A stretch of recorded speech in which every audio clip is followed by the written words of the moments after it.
Hola, me da mucho gusto saludarte, Lucy Sal. Espero que te sea útil. Voy a hablarte de el amor. Quisiera hablarte del amor porque acabo de ver un video que me incluso me hablaba de no subir el video como hablar del amor, sino era hablar del aborto.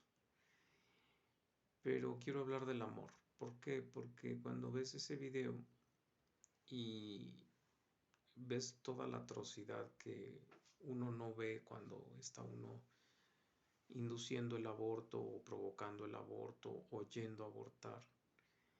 A veces uno como que nos silenciamos la conciencia si no vemos la sangre y los pedazos y las cosas, ¿no? Incluso minimizamos la depresión postparto y otras cosas que ocurren en la mujer, naturaleza propia del aborto que igualmente provoca depresión por la pérdida del bebé y porque el cuerpo de la mujer está adaptado precisamente para dolerse por la pérdida de la vida que estaba creándose en su cuerpo. Pero quisiera tomar ese pretexto porque yo cuando era pro aborto, yo decía que una de las cosas por las cuales yo estaba de acuerdo al aborto es porque qué caso tiene traer al mundo a un hijo a sufrir. Obviamente yo no conocía a Cristo ni conocía a Jesús. Finalmente Él es el que decide con qué familia nacemos, quién nos cría y cómo nos cría. Y el sufrimiento o no que vamos a tener, o si vamos a nacer en una familia disfuncional o funcional, o donde se nos ame o donde se nos rechace, o donde se nos forme como cristianos o no se nos forme como cristianos. Él es decisión de Él. Y uno no es juez ni parte en este sentido. Entonces, cuando yo vi el video, aparte de volverle a pedir perdón a Dios por ser una persona que incluso sabía cómo se abortaba y utilizó el método para parejas que tuvo, yo quisiera hablarte más bien de esa segunda parte, ¿no? Porque cuando uno escucha que una mamá o que es mejor que los hijos se queden con la mamá cuando están estas separaciones que hoy están a la orden del día. O cuando uno escucha estas fechas que se vienen en el mes de mayo, que la mamá y todo el mundo está hablando de que hay que regalarles y que hay que, etcétera, etcétera, etcétera. Salvo que la Biblia dice que hay que honrar a tu padre y a tu madre y así te irá bien y tendrás largos días en la tierra. Lo otro que se vuelve complicado es encontrarle un juicio moral a la mujer y por ser madre. Y el juicio moral es decir que por ende es buena y que todo lo que hace es por amor. Y ahí yo sería un poquito más escrupuloso en ese sentido. Si bien es cierto que todos tenemos cierta gracia común y esa gracia común nos hace amadores o nos da un poco del amor de Dios, y que se potencia cuando el Espíritu Santo llega a ti y te enseña lo que es el amor ágape, que es el amor eh, sacrificial, no condicionado, que se entrega por el solo hecho de que se entrega.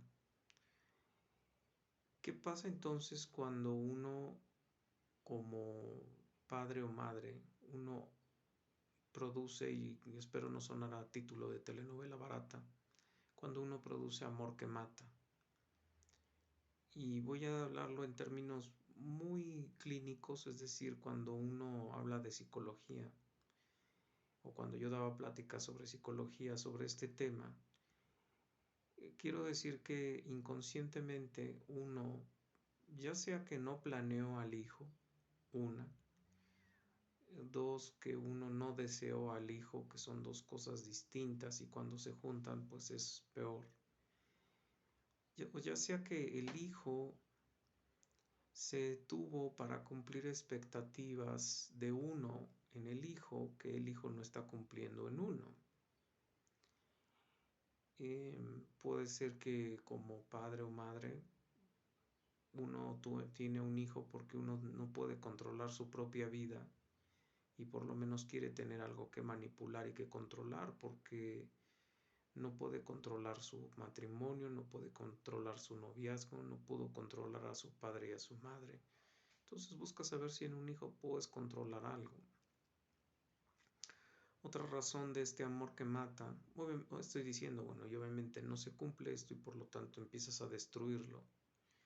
Lo destruyes con palabras, lo destruyes con acciones, lo destruyes no solo con la violencia verbal, física y psicológica, puedes destruirlo con indiferencia, con descuido, con preferir tus cosas antes que tu hijo, con preferir tu desarrollo de tu vida, como ahora está visto que hoy se nos enseña a creer que nosotros tenemos un proyecto de vida lejos de ser padres y madres y que tenemos que cumplir eso para poder estar en plenitud. Entonces, ¿cuál es el problema ahí, no? El hijo a veces se le observa como el obstáculo que nos obstaculiza ese ser lo que queremos ser. Y como hoy se nos vende que tenemos que ser eternos adolescentes, disfrutando de los placeres de la vida, pues entonces se complica más. ¿Qué otra cuestión podríamos encontrar ahí? Que un hijo no tiene el sexo que uno quería. Es decir, que el niño nació niña y nosotros queríamos niña. Podemos descargar nuestro odio, nuestra ira y nuestra impotencia con ese hijo porque nació con el sexo no deseado. Podemos tener un prejuicio con el sexo que nació, es decir, si venimos de padres que por alguna razón, por acciones, por palabras, por formas, nos maltrataron, nos golpearon, denigraron o destruyeron al sexo que nació. La manera de criar a ese sexo que nació es destruyéndolo, acabándolo, aniquilándolo. Dirían en términos muy freudianos, insisto, lo estoy hablando muy fuera de mi posición teológica, diría Freud, te la vives castrándolo, o sea, te la vives matándolo, matando su proyecto de vida, matando sus anhelos, su vida, sus esperanzas, sus alegrías. Y finalmente, pues no te extrañes si el día de mañana termina en la famosa estadística de suicidios, de drogadictos, de alcohólicos, de maltratadores, de golpeadores, de violadores, etcétera, porque si bien tú puedes justificar, diría yo en mi terreno, en el cristianismo, que nacimos en pecado y que cuando la gracia de Dios se retira de nosotros podemos ser peores que Hitler, bueno, eso está bien, pero voy a irme a la parte social, física, psicológica, genómica, o sea, todos tenemos el gen de muerte, pero necesitas también condiciones culturales, morales, emocionales, para que ese gen se destape, se detone. Es decir, en este sentido, en el teológico, yo te diría, bueno, sí, yo soy todo lo pecador que tú quieras, pero tampoco me ayudes, ¿no? ¿Qué quiere decir esto? Tampoco me lleves al rincón y al límite para que parezca lo peor de mí como persona, ¿no? Entonces, cuando uno como padre, la práctica constante, el deporte que practica ese padre o esa madre, es ese, bueno, finalmente no te extrañes que tengas un hijo medroso, cobarde, poco asertivo, poco líder, que lo puede enmascarar, porque puede que se vaya y se esconda en el rincón, ¿no? Yo conozco muchos hombres que mejor se someten a la mujer y se acabó. Pero puede que lo enmascare.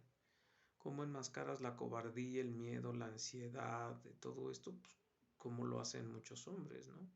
Compras una pistola, consigues un cargo en el ejército, en la policía, te llenas de muchos cobardes igual que tú, te juntas una pandillita de cobardes, te la vives sembrando el terror antes de que te lo siembren a ti y te vuelves una persona agresiva porque sí, perdón, violenta porque sí, es que es tu mecanismo de defensa. Y perdón, déjame decir por qué digo diferencia entre agresión y violento. El agresivo es aquel que sin darse cuenta está dañando. El violento es el que lo hace con premeditación, alevosía y ventaja.